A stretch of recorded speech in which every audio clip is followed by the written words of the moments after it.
think we can all agree is Famous last that words. no, is that Daredevil is on fuego right now. Okay, Yeah. we're down to our second to last episode, if I'm not mistaken. Thanks to Yaz giving us these morsels last week. If you're not up on our Instagram page, you need to go ahead and do yourself a favor, give us a follow. But most recently, she did kind of give us some clues as to what is going on in the world of Hell's Kitchen. So let's delve a little bit into that, and let's talk about our interview with the one and only Cole North, who actually did give us some time and spoke to us about not only what it's like to play a comic book character, but what it's like to have actual on the beat experience. But before that, let's just hear what Yaz had to say. If you missed last week's episode, here's what Yaz was talking about. Ways to control someone: take what they love and withhold it from them, or give them exactly what they want. Damn, this motherfucker is so diabolical. I fucking love him. That's all I'm going to say about that. But while we're digressing into this whole situation with the therapist and what's happening with her, Muse is trying to figure out how exactly he's going to go about. He's conflicted. He brought a gun with him. He brought a scalpel with him. There's two ways to control someone: take what they love and withhold it from them, or give them exactly what they want.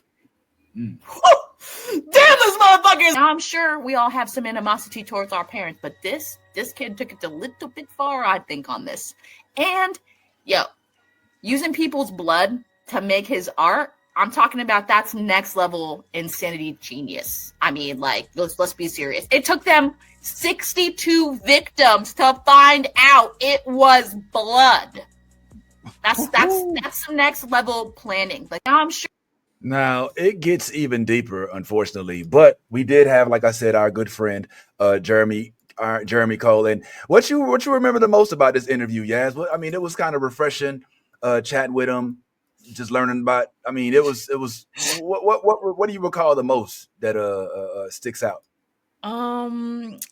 Just him like explaining, how he's basically took, something that he's loved, his career, you know what I'm saying, of being, a police officer, and then has turned his passion, into a, like, basically a even more kickstart for his career. And he's acting and he's teaching other cast members and directors, and like how to properly portray, certain movements, certain, scenes, so they look more realistic to us. And that's why, I mean, I feel like this show is on top of, all the amazing casts that are, putting in chef's kiss work. It goes together so well because the action, I mean, I'm not gonna lie, Daredevil and the cops have been going at it. You know what I'm saying? This whole, and the cops have been literally showing the good and the bad side. So it's nice to see that, like, he is behind all of the action. You know what I'm saying? Like the real action that actually looks realistic. It was really refreshing. He was great. He was great to interview. I enjoyed him. He had great energy, and I can't wait to have him back for the season finale. Oh, you think he's going to come back for the season finale? Is that what you said? I think the interview went pretty well, and I think he'll come back. You think there's a chance? Is what you're saying? There's a chance you may just come back. All right. Well, I mean, not to spend the whole time on it, but I think I may have a clip or two. I don't know how this is gonna go. I'm gonna keep it real. Let me try to do this real quick. Good day, everybody. Right. You know what it is. It's where is this coming from? Blerd friends talking blerd stuff. Yes, I know. If you are alive, okay. Are we a show within a show right now? Okay. All right, you know what? We're going to worry about that later. The thing that I found interesting about the interview is, frankly, how he was really, really geeked up about being a nerd himself. Like, he was really adamant about telling, I don't want to say adamant, but he was very like, oh, remember I asked him like, yo, what's some of the nerd stuff, your nerd kink, so to speak. And he was like, oh, do y'all remember he said something from Image Comics? And it was almost at that moment, I was like, oh, we're supposed to know this guy. Really? And I felt like a complete ass. because I was like, yo, I have no idea who he's talking about, but this is supposed to be the place where he's able to talk about those kind of things. You know what I'm saying? And so I don't know. I felt like an idiot, but anyway, all right. I feel kind of dumb because my screen didn't work the way it was supposed to, and I had it all set up. Now I feel like a whole idiot. No, but he was dropping definitely some gems from like the 80s. You know what I'm saying? Like some classic, like comic book gems. I can't remember honestly. Shadowhawk? No, it was. I don't think it was Shadowhawk. It was like I've never honestly heard of it. I mean, I technically am the youngest on the podcast. But I've never heard of this one. I'm not gonna lie. Like, damn, it was into the weeds. It was a classic one. Who were we? Yeah. I can't remember. It's been a long week. Sorry, guys. Sorry. It's been a long week. Here's some of it. I think I finally got some of it to kind of work out a little bit. And here's some of what was said. And maybe he'll give us some context here. Let's see. So just a few more things. Appreciate it. We certainly appreciate and honor and respect your time. So we don't want to go too much further. Learn that from Anthony. I'm curious because you brought up adventures and babysitting. And that is a classic. Like, I'm a nostalgia guy, so you're talking about the Playboy magazine and them being all over in the station wagon. I remember that picture of babysitting. That was like Elizabeth Shue, all right? And she had the babysitting kids, and she had her boyfriend tagging. It was crazy. So it just leads me to ask you, like, I love when you had on your caption that you finally made it to the MCU, which says to me this is something you were yearning for. Like, this is something you would have loved. So I'm just curious as to what some of your we call them nerd kinks, but not to make it weird. Just like what is it from like your childhood all the way up to now? Like, what do you watch? What did you read? What as a kid? Cartoon, movies, never-ending story? Are we talking video games? Where do we go? Where's the limits? It's like, I was, I'm a 90s baby, I was born, so for me, I grew up on Marvel and DC, but Marvel mainly. I put it this way: I used to collect. Okay, so back in the day, there used to be this magazine called Wizard, and they had all of it. Yeah. So I used to draw all the time, so that I would get these books and I would draw all the characters. And Spawn, like Tom McFarlane, changed my life, right? You know what I mean? You know what I mean? So from there. Like, and stuff, when I say finally made it to MCU, is because every actor, for the most part, even ones that's like, well, I'll never do superhero, like, whatever. I just want to be an actor that entertains people. I want to do the cool things and the fun things. So it was like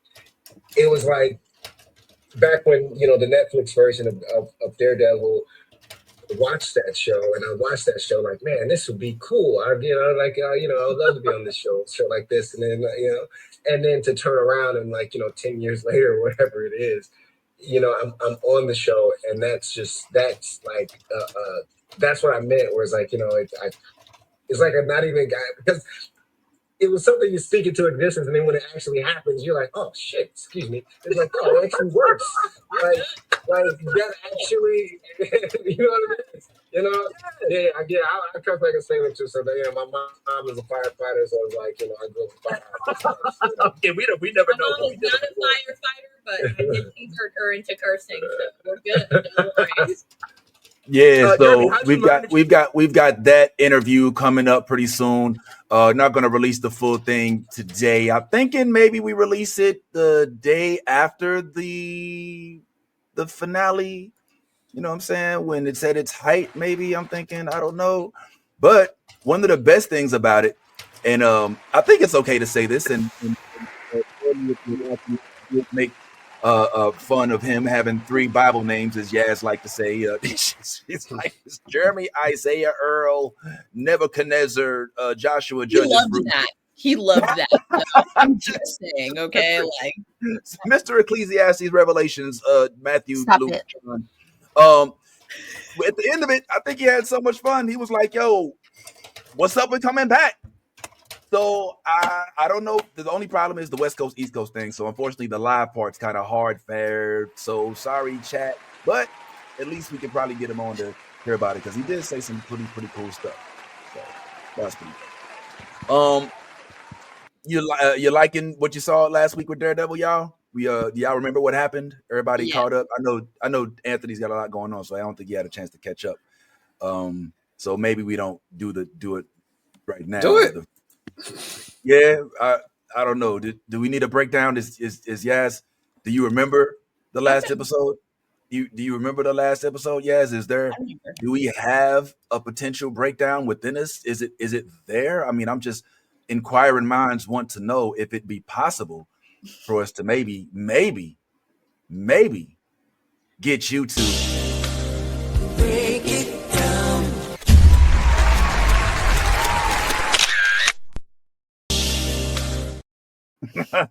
Oops. I was supposed to go perfect. I was gonna say there's so much going on here. Okay. Hey guys. This breakdown of episode 8 of Daredevil Born Again.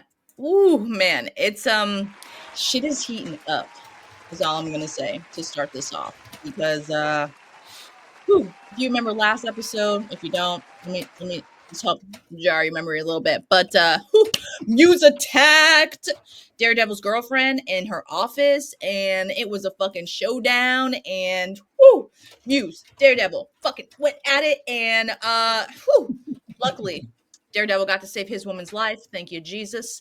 Well, now she's day after, and she's trying to, a couple days after, we're healed now, and we're coming to terms of, I just killed a man, and Daredevil's like, honey, it's okay. I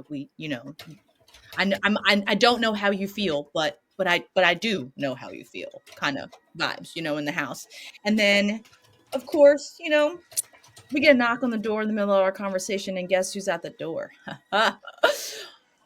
It's Mayor Wilson Fisk's right-hand man, the gun shooter. Okay, I didn't know this man was a secret assassin. Did you guys? Cause holy shit. Okay. Well, he comes knocking at Daredevil's door, and Daredevil, of course, can't see him, but he knows who the fuck he is, and he's pissed. And he comes drop off a little letter invitation to Vanessa, and just, come to our party, Vanessa. The mayor wants you to show up to a black tie event. Oh, with a guest, by the way. Imagine that. Well, of course, they get into a little heated argument, and Charlie races out of his own apartment all angry and off to work, only to find out that there's a client that they're trying to, oh God, this poor man. They're trying to help him, and he's obviously guilty. And Daredevil, Charlie, he's conflicted right now. Who he is, who he's trying not to be, who he's trying to be. Well, he pops off on the dude, and he's like, "You're a fucking liar. Let me know when you want a plea deal. Fuck you. You're a fucking liar. I'm out of here." Obviously, that didn't sit so well with his companion, and Charlie has to, head out of the office for some shit. But he finds out later on, well, in this whole conversation with his colleague, that none other than the one and only Bullseye. He got released into Gen Pop recently this day, which is good and bad. But who released him? None other than Mr. Fisk. Ha!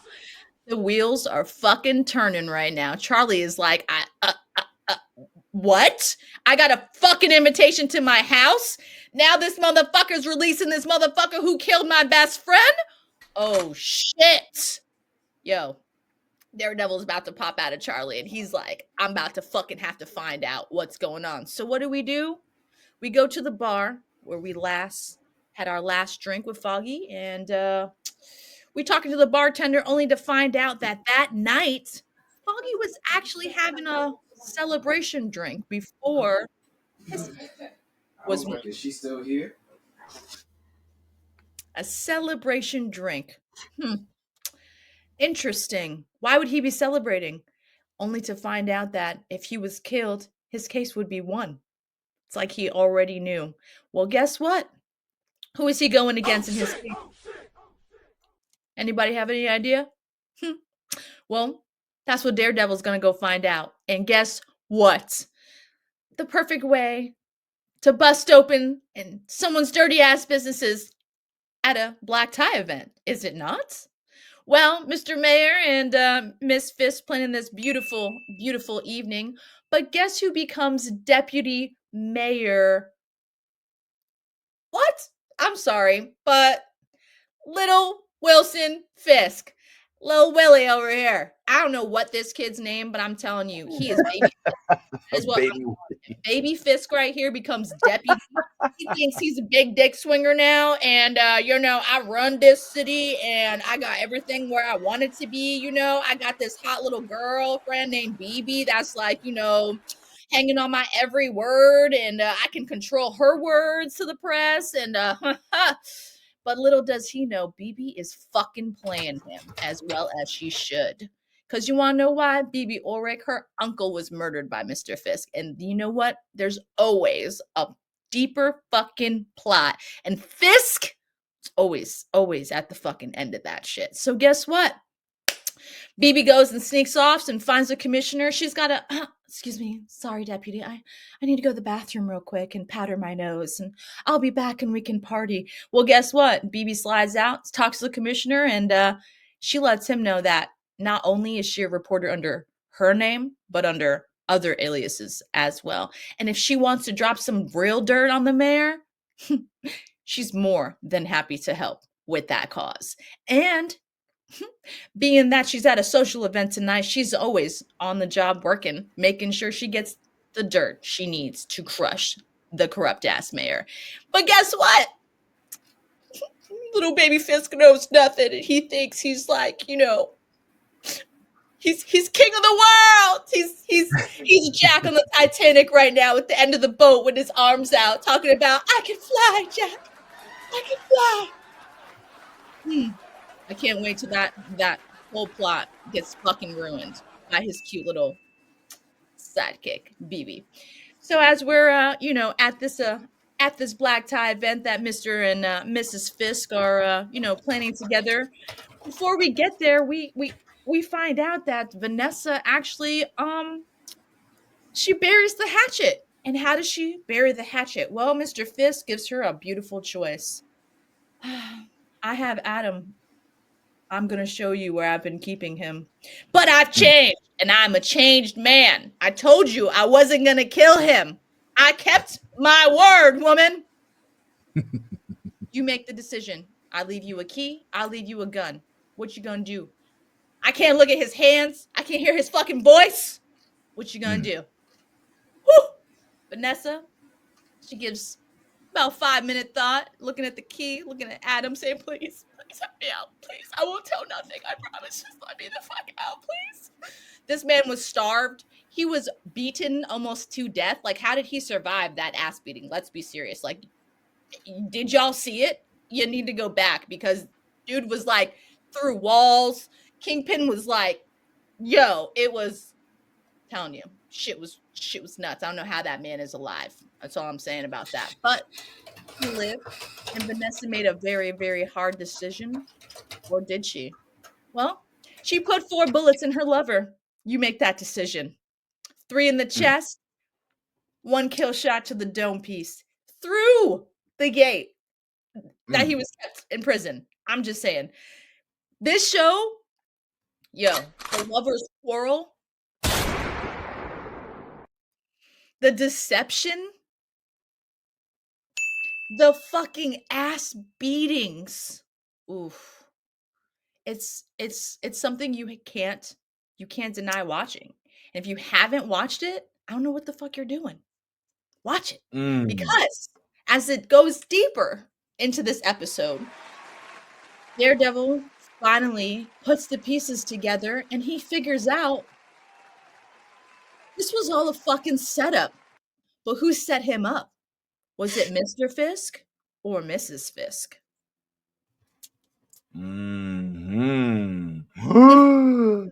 need a sound effect. I know, right? Oh, I'm gonna put that one up next year. The bad guy in this little story is actually little old Vanessa Fisk. She fucking set up Bullseye to kill Froggy. To fuck with Bullseye and get him out. I mean, to get Daredevil out. basically, to hang up his suit so she can run the city while her alleged husband was disappeared. But now we're mending. We're mending bonds, you know, we're building trust back again, you know, we're working on our relationship again, and we're throwing this magnificent ball together. And but wait, honey, I need to tell you something, Vanessa, it can wait. Can it? Cause who comes stumbling onto the dance floor? Oh, I'm sorry, excuse me, I'm blind. None other than Mr. Charlie and the therapist. And they just told the therapist that, you know, everything's fixed. Our relationship is good. I don't think we're going to need you anymore. All a coincidence that she was invited. Everything's wrapped up. Muse almost killed her. It's very, very big coincidence. All of these things all of a sudden come to a rounding point end at this event. But now Charlie knows it's Mrs. Fisk. And guess what the fuck he does? Oh, he lets her know he knows with a dance. They tango. And Fisk is like, what's going on? Is everything okay? It's not. You will find out very soon. You poor boy. You poor boy. And see. Damn. Yeah. All right, cool. Yo, this is good stuff, man. Thanks, Yazzie, for always bringing us the follow-up. I have a quick question, man, because this was an episode where we learn more and more about some of the characters. And like you said, they put old girl in a position where she was like, all right, I told you that he ain't got nothing to do with this. But remember what the conversation was. Please don't kill him. That was the first thing when he was like, yo, did you mess around on me? She was like, don't kill him. You know what I'm saying? So what did he do? He came out the box and was like, all right, I ain't gonna kill him. I'm gonna leave a gun right here. I'm gonna leave the key right here. I'm gonna put him right there. I'm gonna tell you how I feel about it, and I want to sit back and watch how you handle this. But my question for y'all was, is that how it goes down? If you've had somebody commit infidelity against you, you can't, if you try to take them back, you know, your partner, you try to forgive them, so to speak, you can't get that person out your mind. Sometimes you can't, sometimes it ain't even, sometimes it's the past. It's something that happened before you that you just happen to know about. And you just can't get, you messed with who? What? Is this something that you would do if that person was etched in your mind? I don't know. This might be digging a little too deep. This might be too personal for some of y'all. I mean, I wouldn't put 4 bullets in him, but you know. I mean, but what if you could? Let's say Austin messed around and went away for a weekend. That would never happen. Came back, oops, find out that he made a mistake when he was at, Bluntapalooza. I don't know. And, but I'm sorry, baby. You know, we've been together for 30 years. I'm sorry. You know, you were away though. You was mad at him. You left for a month. You know, he didn't know, he couldn't reach you. He didn't know if you was alive, dead, if you had left him. You come back, he's ecstatic. But come to find out, while you were gone, he was lonely, as he said in the therapy session. And this person is still in the back of your mind. He's done with them. But you get a free pass to not have no charges, not have nobody find out about it, not ever have it on your conscience. Well, maybe that part I can't guarantee. I was gonna say. Yeah, but you're able to, after, if you want, because you know that this person exists, they have something on you. No matter where they are, at any point, they can make a post with your man in the background. You know what I'm saying? Even though that was a long time ago. Bad time pulled up in the multiverse. I cannot. Come on, Bad Time. That's why he ain't here. He busy taking care of this whole little 50 Shades of Grey situation he got going on with it. But yeah, okay, man. So everyone on here except for Anthony has met my husband. So I'm one of the lucky ones. My husband is ridiculously obsessed with me, so that this scenario would never play out, because my husband is like the little old man that would die if I wasn't around. So yeah, I'm blessed. You know what I'm saying? So I mean, this scenario wouldn't per se work on me, but in my past, this has happened, and like I'm not that vindictive of a person. My best revenge is level up. You know what I'm saying? Yes. So that's, and in my eyes, that's how I get my revenge is like, oh, okay, well, do you, I'm gonna do me, and I'm gonna do me in such a way that you're gonna regret the decisions you made. And, I'm not gonna lie, I've gotten a couple of DMs in the past that, like, and this is why, I openly state I'm a happily married woman. So, you know what I'm saying? Like, there's no, so, but yeah, I'm different. So that's just how my brain works. I'm not vindictive like that. So I don't know. This would be someone else's question to answer, not me. I would do it. You would do it? How would you do it? I would do it. Let's delve in. I wouldn't do it. I wouldn't. Listen, if I'm not going to be found out, and there's not going to be any consequence, and I was madly obsessed with my woman, my wife, whoever it is, and I got locked up, or kidnapped for a year, and then she didn't know where I was, and she messed around and had a relationship like with Spawn, like what happened with Spawn. And I come back into the picture, and she's like, "Damn, I didn't know.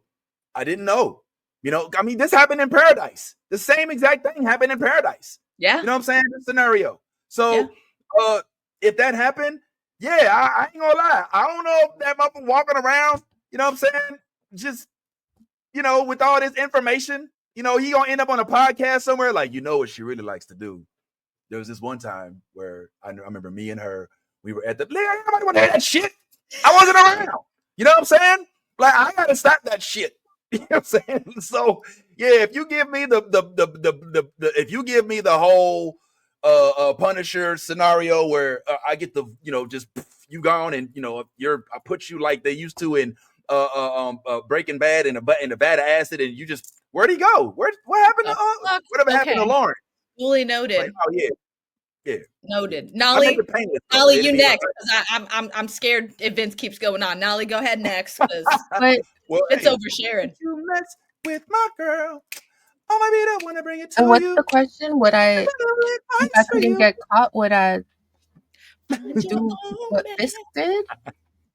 Yeah. Would you? No. Yeah. No partner, man or woman, is worth it if they step out on you, and then I gotta do some shit where I kidnap the other person. What I'm gonna do is sleep with the other person and be like, I see why you stepped out. The thing was hanging. Anthony's face. And then I'm gonna pack my shit and leave. You can hear this conversation. Or I'm gonna sleep with their father and then be like, next time I see you, you better call me mom. When they go low, I go to hell. But I'm not kidnapping nobody. I'm just going to fuck with them. Wow. All right. I dig it, Nolly. That's something me and Nolly can agree. Well, I don't know if I'd sleep with the person my wife slept with. You call me mom. You gonna sleep with that hoe? I sleep with her better.